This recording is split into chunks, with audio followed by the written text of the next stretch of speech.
O investimento que eu julgo, que eu acredito que vai ser o que mais vai rentabilizar até 2030 é o ouro. É o ouro, tá? E se a gente, por N motivos, mas que eu não vou entrar nesse aspecto, é uma questão geopolítica, uma questão econômica internacional, é uma questão assim, que eu precisaria de 1 a 2 horas para falar as motivações, o porquê que eu creio nisso e tudo mais.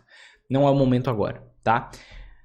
Mas, se a gente olhar em termos de preço do ouro, o ouro também está muito barato.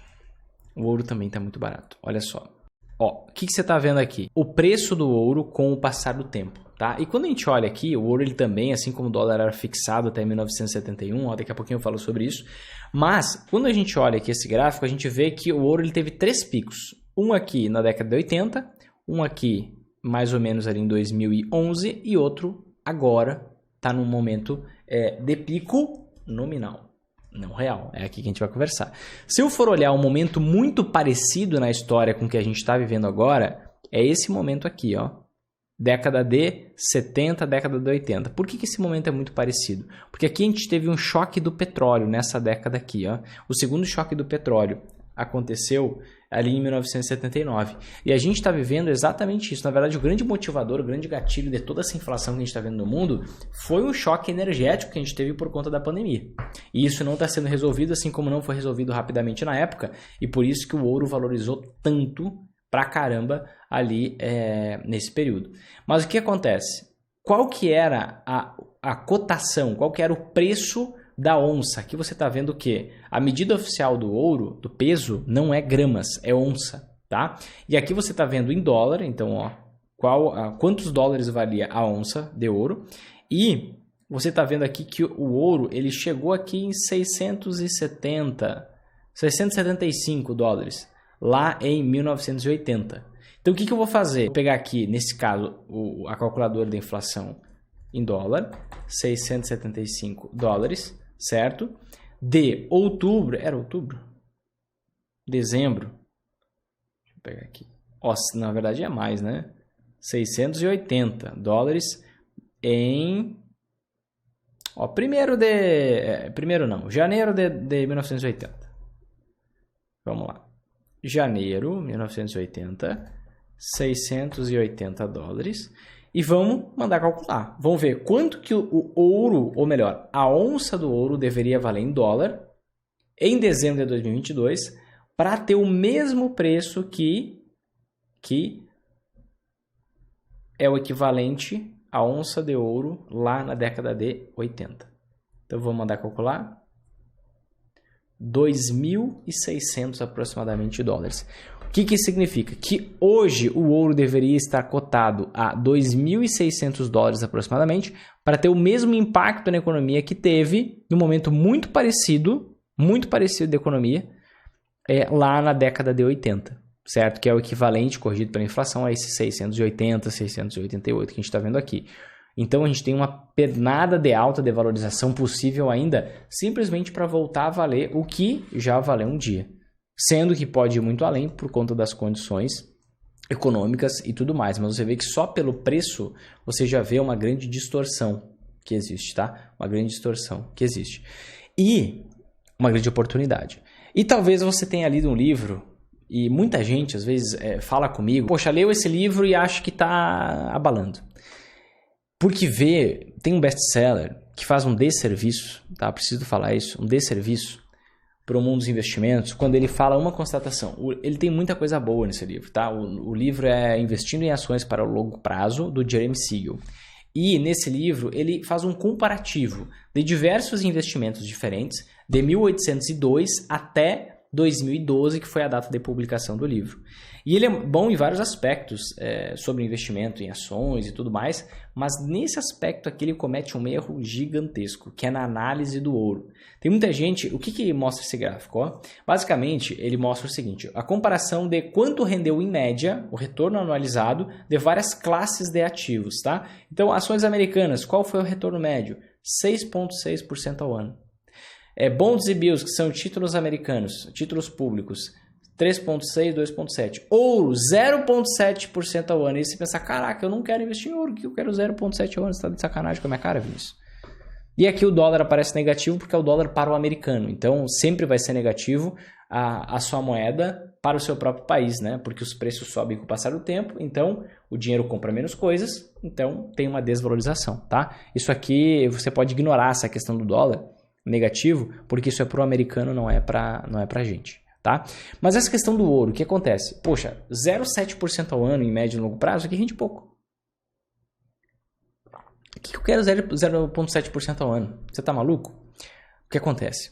O período de análise está errado. Você consegue perceber com clareza. Aqui você está vendo a cotação do ouro e a cotação do dólar. A cotação do dólar, deixa eu pegar aqui. A cotação do ouro e do dólar de 1802 até 1971, elas eram interligadas. Talvez você saiba, talvez não, mas até 1971, perdão, isso, 1971. Até 1971, o ouro servia como lastro do dólar. E todas as moedas do mundo tinham lastro. Qual era o lastro de todas as outras moedas do planeta? O lastro era o dólar, desde 1944. Então você tinha exatamente isso. O Banco Central americano, ele determinava qual era a cotação do ouro. E era uma cotação pré-estabelecida. Primeiro era $20, depois passou para $35, depois passou a oscilar livremente. Então, durante todo esse período aqui, 1802, você pode ver que a oscilação vinha junto com o dólar, não tinha diferença nenhuma, enquanto os outros ativos valorizaram e desvalorizavam de formas distintas, livres, né? Mas o ouro ele tinha um preço fixo pelo Banco Central americano. Aqui, durante uma crise, ali na década de 60, dos anos 1800, rapidamente o que aconteceu? O dólar foi desvalorizado, o ouro foi valorizado como uma manobra econômica para superar a crise, e depois as coisas voltaram ao normal. Você viu aqui o ouro e o dólar andando juntos, até que chegou a crise de 1929. Para os Estados Unidos conseguirem superar a crise de 29, que foi aquela crise que provavelmente você estudou na escola, no colégio, o que aconteceu? Ele desvalorizou o ouro, ou seja, desvalorizou em relação ao dólar. Então ele aumentou o preço da onça do ouro. E aí você vê o quê? Esse preço do ouro subir de forma autoritária, e depois o que você vê? Eles andando na mesma direção, juntos. Até que a partir de, olha aqui embaixo, 1971, você vê os dois andando, até vou mostrar aqui desse lado, os dois andando em direções completamente opostas, completamente diferentes. O que aconteceu em 1971? 1971, o ex-presidente americano Richard Nixon. O que aconteceu na história, né? Ali desde 1944, deixa eu voltar a imagem para mim. Desde 1944, que os Estados Unidos eles tomaram o posto de maior economia do mundo, eles se envolveram em muitas guerras para se manter no poder, para ter a supremacia americana. E com essas guerras, nessa época, eles tinham cerca de 75% de todo o ouro disponível no planeta. E o que acontece? Com todo aquele amontoado, aquela quantidade de guerras, eles estavam gastando muito dinheiro com as guerras. E cerca da metade do ouro, isso especula-se, não tem dados oficiais, mas cerca da metade do ouro que eles tinham em reserva no Banco Central já tinha sido gastos com guerras. E eles não informaram isso para o mundo. Para o mundo, eles tinham a mesma quantidade de ouro disponível anteriormente, então eles tinham muito mais ouro. E começou a ter uma crise de desconfiança no dólar. E aí, com essa crise de desconfiança, o dólar começou a oscilar, porque as pessoas pararam de confiar por conta dessa questão da quantidade de ouro que os Estados Unidos tinha, virou uma discussão. E o ex-presidente americano Richard Nixon, o que ele pensou? Caraca, esses caras vão nos destruir, porque eles não vão mais confiar na nossa moeda, eles vão, por causa do lastro no ouro, eles descobriram que a gente tem muito menos ouro, e a gente pode perder o patamar de maior economia do mundo, de supremacia bélica, supremacia mundial. Então o que eles fizeram? O ex-presidente Richard Nixon, em 1971, ele foi para a televisão e fez um discurso dizendo, sempre aquela narrativa, né? Especuladores estrangeiros estão tentando ferir a supremacia americana. Por conta disso, temporariamente, nós vamos desatrelar o lastro do dólar no ouro. Vamos retirar o lastro do dólar no ouro em caráter temporário. Sabe quanto tempo durou esse caráter temporário? Até hoje.